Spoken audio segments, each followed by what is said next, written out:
안녕하십니까. 요즘 우리는 교부 시대의 말기에 대해서 알아보고 있습니다. 특별히 이 말기에 주도적인 역할을 했던 주목해야 할 만한 그 교부들에 대해서 알아보고 있는데요. 이번 시간에는 증거자 막시무스에 대해서 알아보고자 합니다. 막시무스는 580년경 팔레스티나에서 태어납니다. 사마리아인 아버지와 페르시아 출신의 어머니 사이에서 태어나고 아주 이른 나이부터 이제 수도 생활을 접하게 됩니다. 그리고 이제 수도자로서 생활을 하다가 626년 이제 페르시아와 아랍인이 침입을 이제 받게 됩니다.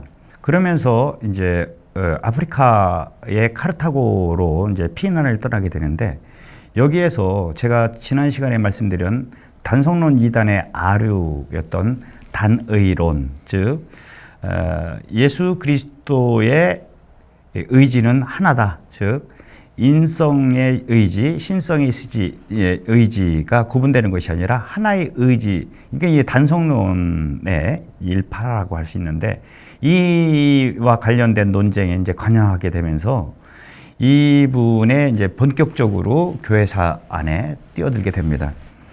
막시무스는 콘스탄티노플리스 총대주교 삐루스를 필두로 하는 단일론자들이 주장에 반대하면서 그리스도의 이중 의지를 이제 거듭 주장하게 됩니다. 제가 지난 시간에 말씀드렸나요? 당시 로마 제국의 공권력은 외세의 침입에 대한 내부 결속을 위해서 이 단성론자들과 종교적 일치를 절실히 필요로 했죠. 이로 인해서 단성론자들과 신학적 합의를 좀 보기를, 일치 혹은 어떤 타협을 보기를 원했던 거예요. 하지만 막시무스는 이러한 황제의 의도를 거슬러 로마로 피신하게 됩니다. 정통교회의 한복판에서 영향력이 가장 큰 신학자로서 여러 논쟁에 깊이 관여하게 되고요. 특별히 교황 마르티누스는 649년 라테란 시노도스를 소집하면서 이 막시무스의 신학적 책임 하에 단위설과 단력설을 교회의 이름으로 단죄하게 됩니다. 그렇지만 이것은 황제의 정치적 의지를 노골적으로 거스르는 모양이 되었죠. 이에 황제 콘스탄스 2세는 제국이 종교 정치적 차원에서 이 마르티누스와 막시무스를 체포하고 그들을 유배에 보내게 됩니다. 그 후 얼마 되지 않아서 연로했던 교황 마르티누스는 폰티쿠스에서 이제 사망하게 되면서 고대 최후의 순교자가 됩니다. 막시무스의 경우는 이제 새로운 소송 과정을 거쳐서 혹독한 채찍형을 당하게 되고, 그와 함께 이거를 페르시아 형벌이라고 하거든요. 혀를 자릅니다. 혀를 자르고 글을 쓰는 이 오른손을 잘라버리는 그런 형벌을 받게 되고, 고문의 여파로 662년 이제 목숨을 거두게 됩니다. 그렇지만 제6차 공의회죠. 제3차 콘스탄티노플 공의회 680년, 681년에 이렇게 이어진 이 공의회를 통해 가지고 막시무스의 신학은 복권되고, 오히려 교회 전통 그때부터 이가 신앙을 증거했다. 라틴 말로 이건 confessor이라고 하거든요.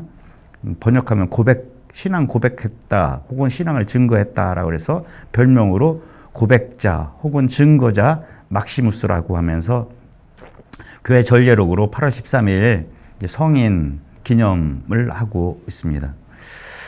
이분이 쓴 작품들은 크게 한 3가지 종류로 나눌 수가 있는데, 우선 제일 먼저 중요한 것은 영성에 관한 작품이에요. 모든 시대에 있어서 가장 훌륭한 수덕 신비문헌 중에 하나라고 교부학에서 평가되는 그의 수덕서, 그리고 사랑에 관한 단상이 있습니다. 이 책은 위 디오니시우스의 그 저서들과 함께 중세 이래 그리스도교 영성에 있어서 매우 중요한, 특별히 가톨릭적 신비 사상에 굉장히 중요한 책이라고 이야기를 할 수 있겠습니다.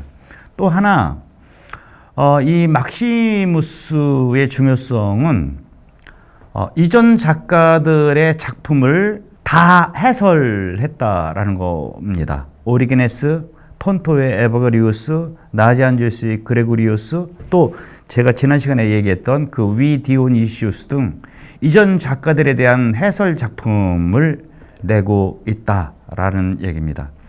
그리고 끝으로 교의 신학과 연결지어서 제가 말씀드렸죠. 단의론에 대한 저항을 했다고 했는데 이에 관한 많은 논쟁서들이 있습니다.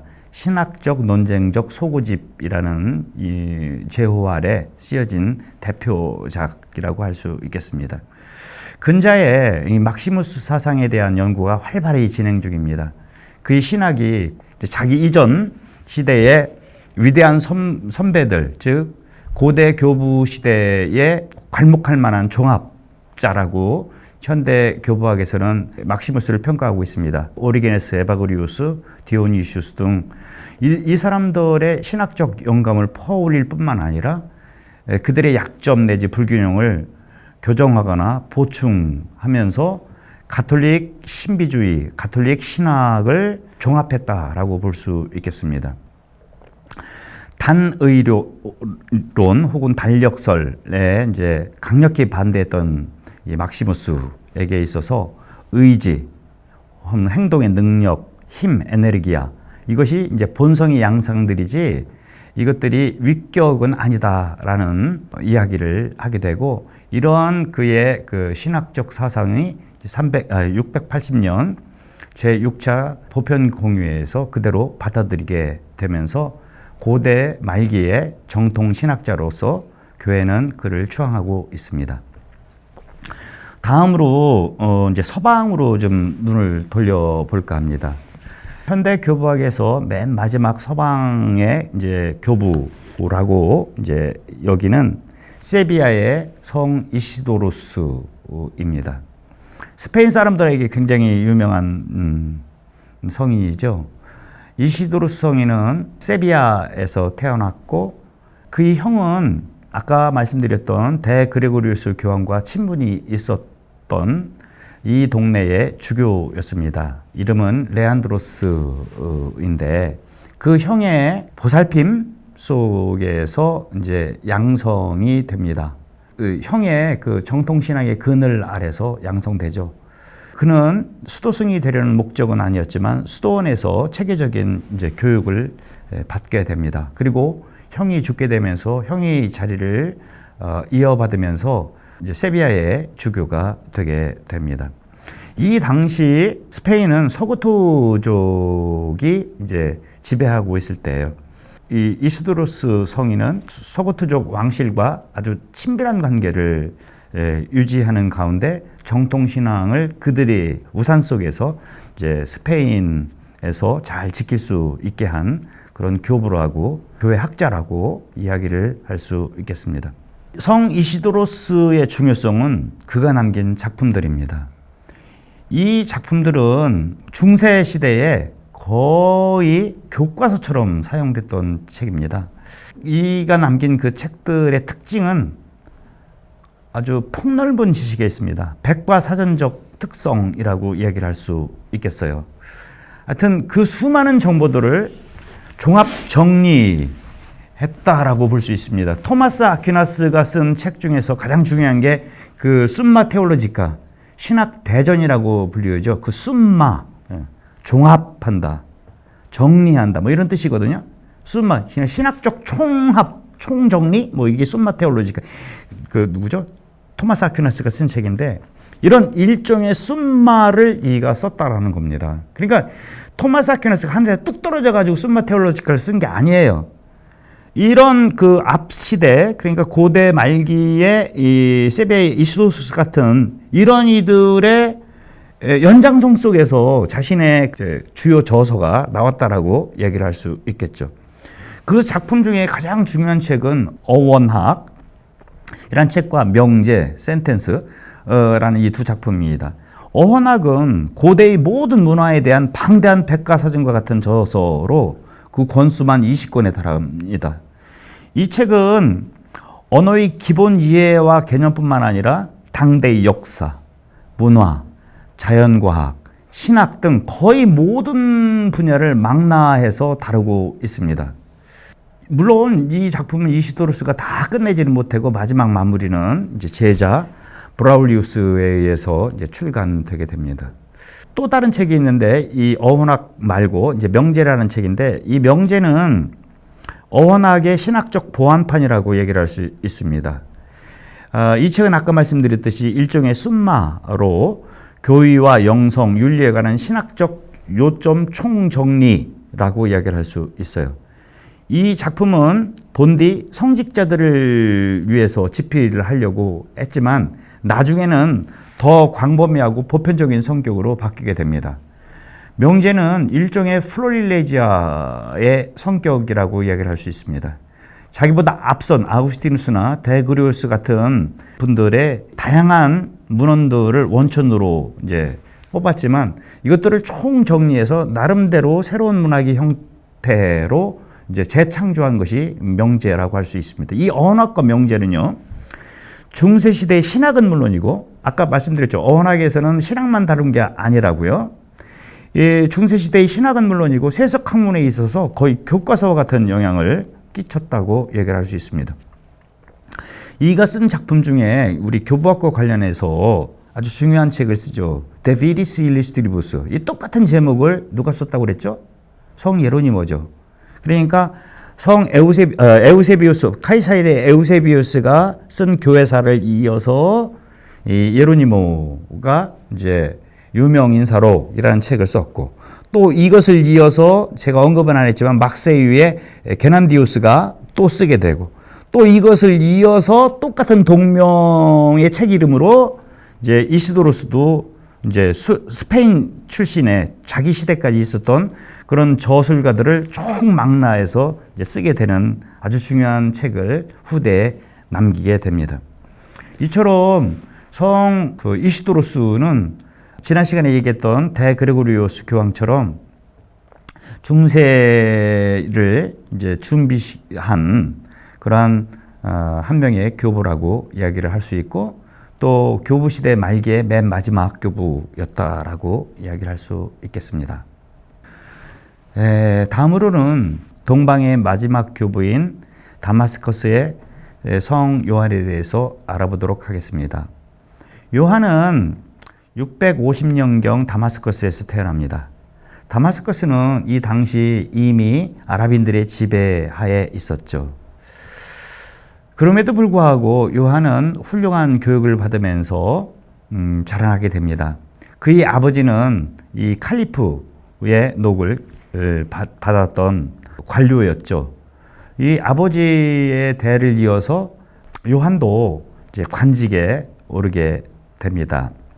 그런데 얼마 지나지 않아서 이런 세속 관직 명예에 이제 회의를 느꼈던 이는 예루살렘의 성 사바 수도원에 들어가서 남은 생애 전부 학문 연구에 매진하게 됩니다.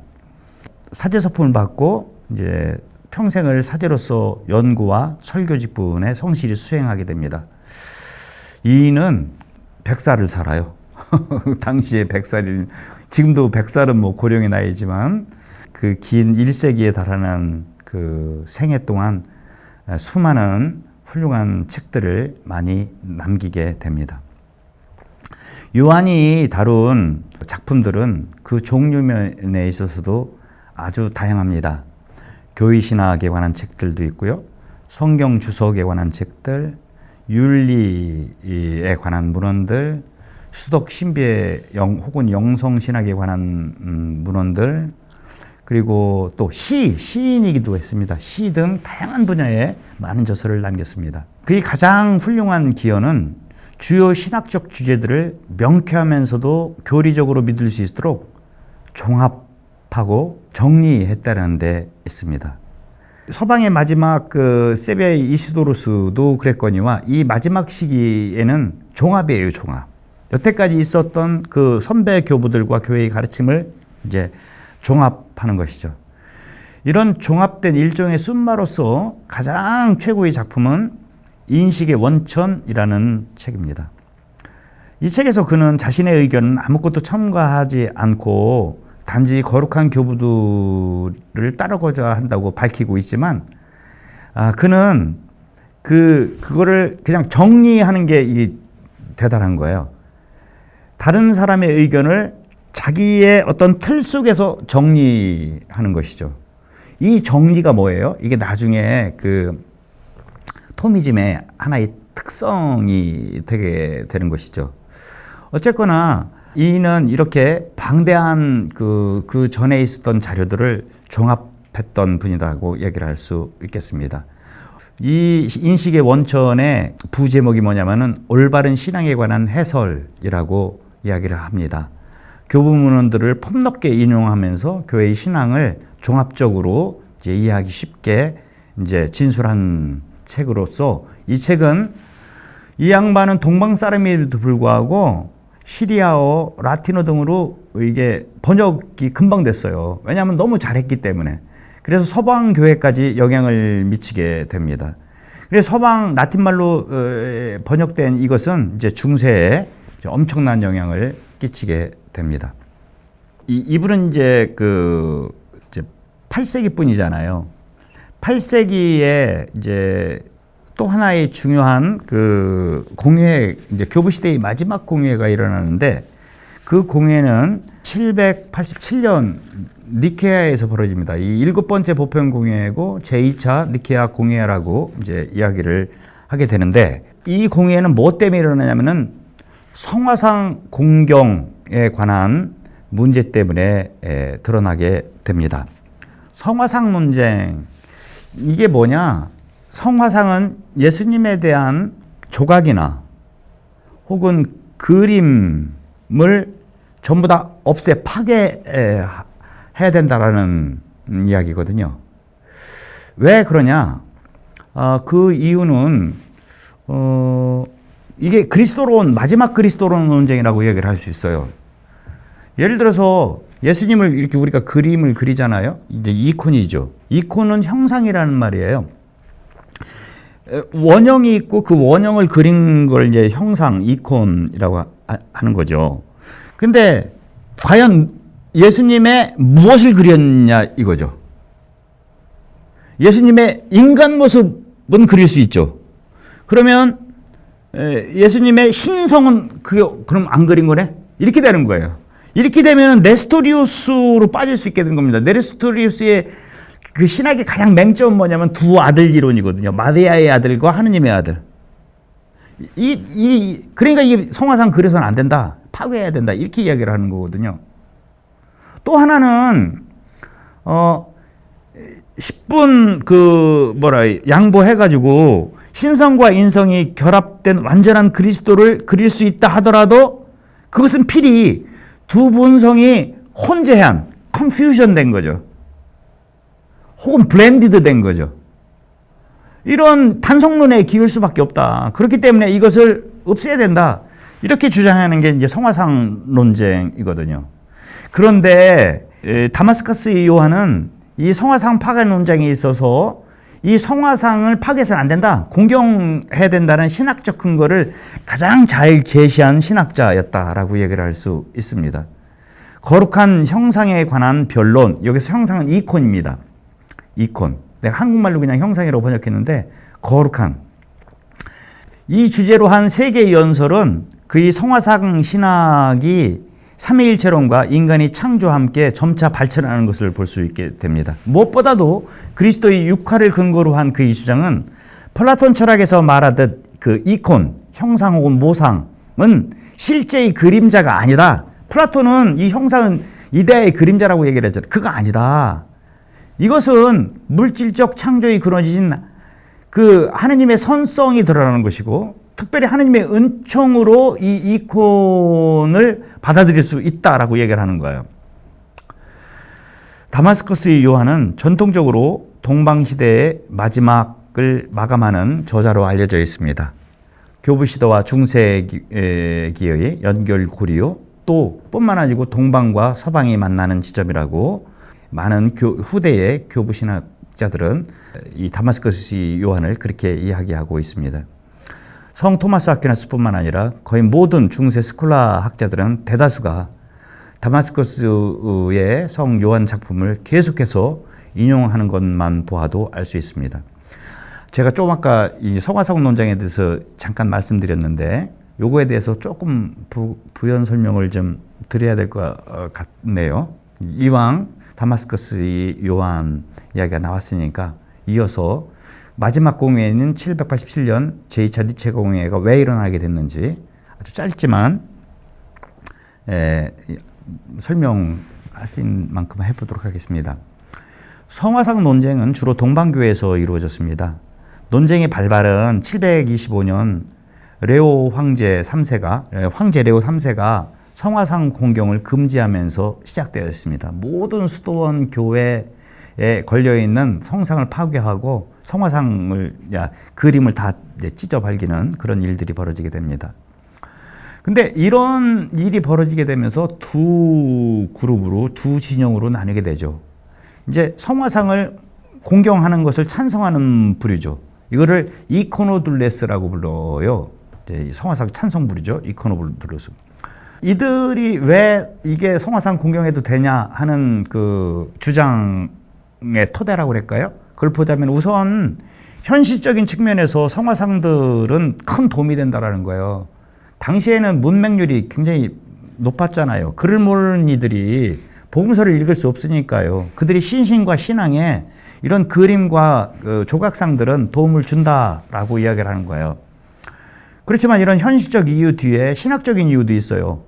그리스도께서 육화하심으로써 완전한 인간이 되셨기에 그에 대한 예술적 표현이 문제가 되지 않는다라는 거예요.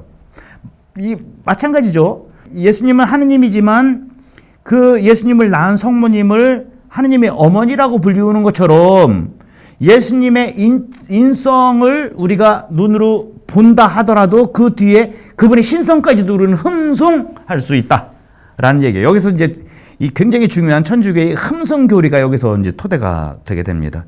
일반적으로 경배하고 이렇게 성모님처럼 공경하는 거와 다르다. 이제 그러니까 육화를 통해 가지고 완전한 인간이 되셨기 때문에 완전한 하느님이면서 베레 데우스, 베레 호모, 완전한 인간이기 때문에 그분의 인간성을 보고도 우리는 그분의 신성을 찬미할 수 있다. 이렇게 이야기를 되는 거죠. 이게 이제 그 성화상 공경을 찬성하는 부류의 신학적 이론이었죠. 반면 반대하는 사람들을 이코노클라스티라고 이제 부르는데요. 그리스 말로는 이 사람들 입장도 이제 두 가지로 요약할 수 있어요. 첫 번째는 우상 숭배라는 거죠.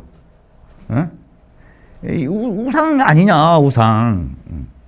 다음으로 그림이나 조각으로 그리스도를 표현한다는 것은 그분의 인성만 나타낼 뿐 신성을 드러내지 못한다는 것이죠. 이렇게 되면 네스토리우스 이단처럼 그리스도의 두 본성을 분리하여 불완전한 그리스도인이 될 수밖에 없다. 10분 양보해서 신성과 인성이 결합된 완전한 그리스도를 그릴 수 있다 치자.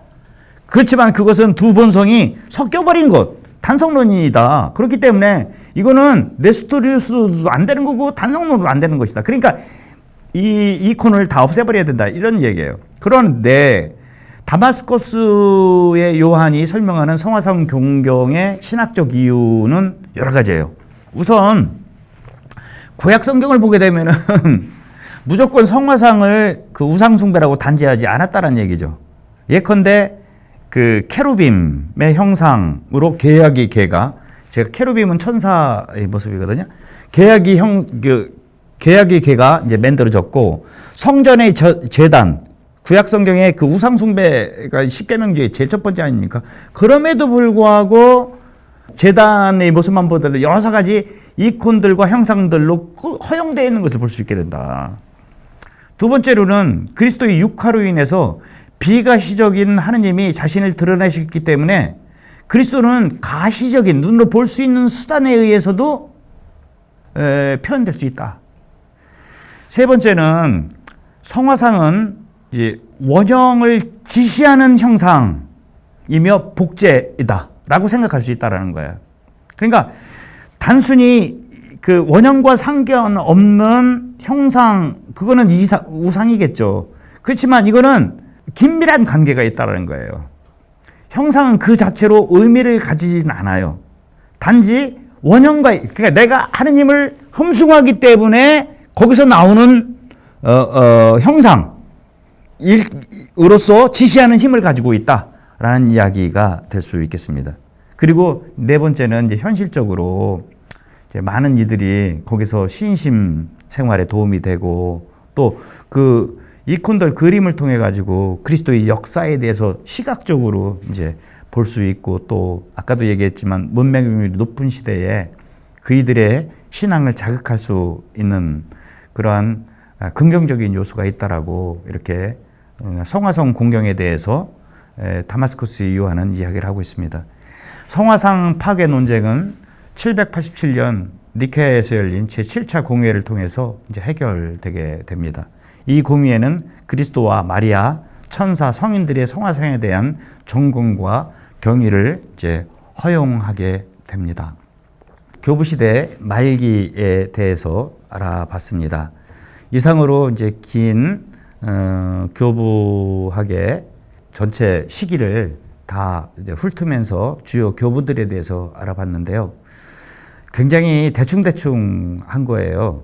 이제 시즌 2에 가게 되면은 이제 개별 교부들이 쓴 책이라든지 그들의 그 신학, 특별히 주요 교리에 대해서 그리고 또 우리 시대에 이렇게 한 번쯤은 묵상해 볼 수 있는 그런 여러 가지 신앙과 또 신심, 영성, 교회의 여러 가지 제도들 이런 것들을 하나하나 이제 살펴보도록 하겠습니다.